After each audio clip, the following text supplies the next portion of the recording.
Most of the time, you will see me wielding long-range melee weapons. To tell you honestly, I really hate weapons that have low range because I like to slice and dice a bunch of enemies. However, Nami Skyla Prime is different. It may not have the range, but it has the firepower to compensate that disadvantage of using this weapon. The best part is, you don't need any former to make this dual sword a beast. So, let me tell you how amazing this dual sword is, and let me give you the mods to make this melee weapon a zero former monster.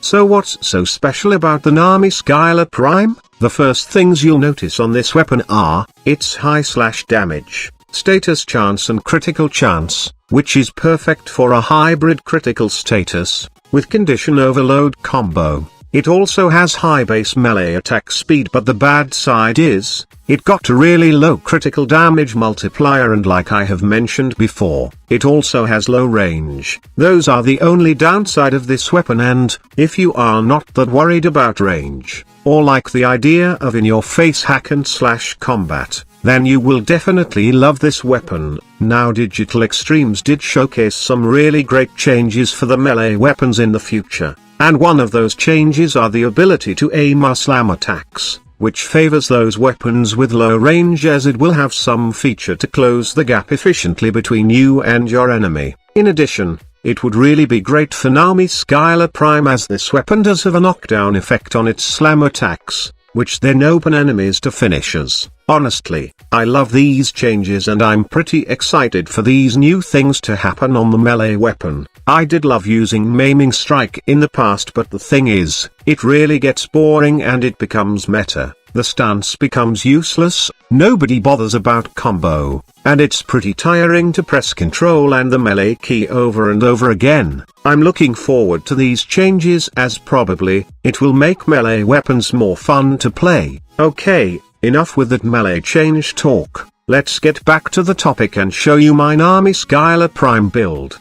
Like I've said earlier, the best thing about this dual sword is it don't need any former to be a total beast. So these are my mods for the Nami Skyla Prime. It's a combination of critical mods, dual elemental status mods, condition overload and attack speed. Now you might say that it would be a waste of adding organ shatter in this mod setup because of Nami Skyla Prime's low critical damage multiplier. But the thing is, I really tried every possible setup for a zero former build on this dual sword, and organ shatter just gives more damage than the other mod setup. In fact, I did try going with 100% status on this weapons, with the help of 4 dual status mods, but it doesn't outperform the mod setup with organ shatter and berserker on it. In addition, you might wonder why I choose to have swirling tiger on the stance, rather than equipping carving mantis or crossing snakes, to give more mod slot capacity. The thing is,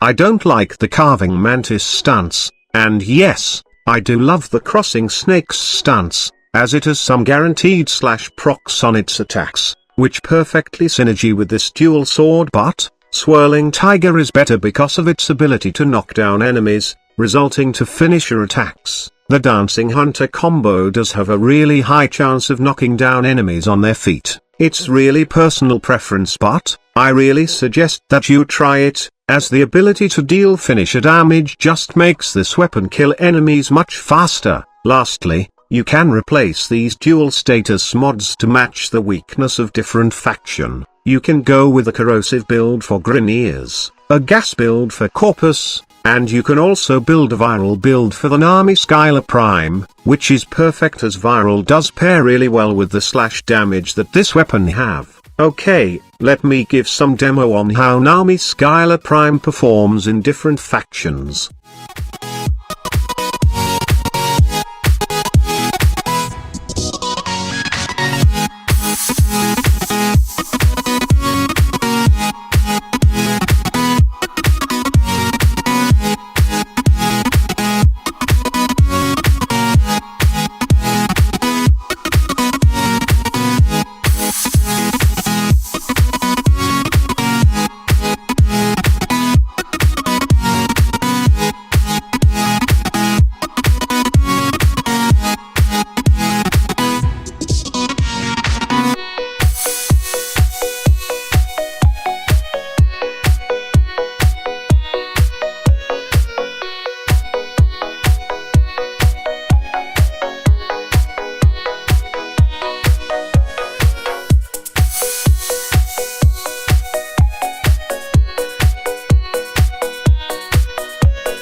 And that's how amazing Nami Skyla Prime is even at 0 former. Now, you can former this dual sword if you want, but this just shows you that it can be a beast even without any former. I really love this weapon despite of its low critical damage multiplier and range, due to the fact that it still wreak havoc in the field. In addition to its power, the design of this weapon looks really sexy, making me want to use it even more. So that's it. Hope that you enjoy watching this video. Before leaving, please do me a favor and hit that like button if you did enjoy this video. If it's your first time visiting this channel, then you can subscribe and join the Grinds team by simply clicking that big subscribe button below. Just remember to turn on notifications to receive daily updates from this channel. Thank you so much for watching. Squad Leader signing off.